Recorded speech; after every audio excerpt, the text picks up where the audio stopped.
পুলিশের কাজ অপরাধীদের নিয়ে, সাধারণ মানুষের নিরাপত্তা বিধানও তাদের কাজ।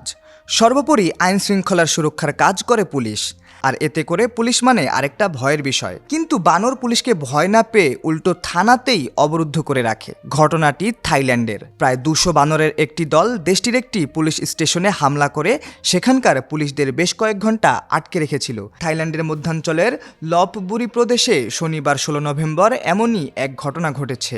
বানরের আক্রমণের শিকার হওয়া অবশ্য থাইল্যান্ডের এই নগরের কোনো নতুন কিছু নয়। অনেক দিন ধরেই তারা বানরের অত্যাচারে অতিষ্ঠ। সেখানে বানরের সংখ্যা দ্রুত বাড়ছে।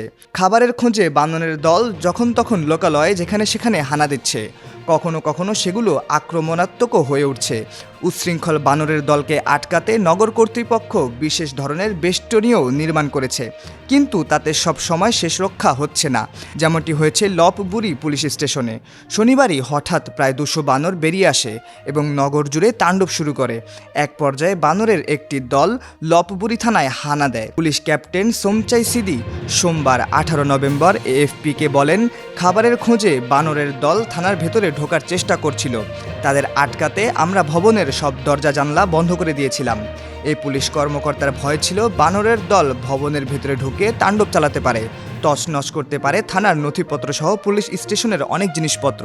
সোমচাই সিদি বলেন, শনি ও রোববার পুলিশ সদস্যদের অনেকটা বাধ্য হয়ে থানার ভেতরের দরজা জানলা বন্ধ করে রাখতে হয়। পরে বানর তাড়ানোর জন্য বাহিনীর অন্যান্য সদস্যদের পুলিশ স্টেশনে ডাকা হয়। তারা এসে হামলাকারী বানরদের তাড়িয়ে লপপুরি থানায় আটকে পড়া পুলিশদের উদ্ধার করেন। রোববার 17 নভেম্বর এক ফেসবুক পোস্টে ওই পুলিশ কর্মকর্তা এই কথাই জানিয়েছেন। তবে সব বানর এখনও থানা ছেড়ে যায়নি। মঙ্গলবার 19 নভেম্বর বেশ কয়েকটি বানরকে ওই থানার ছাদে ঘোরাঘুরি করতে দেখা গেছে। খাবারের খোঁজে বানরদের আবাসিক এলাকায় আক্রমণ ঠেকাতে পুলিশ ও স্থানীয় কর্তৃপক্ষ রাস্তায় নেমে সেগুলোকে প্রতিহত করার চেষ্টা করছে।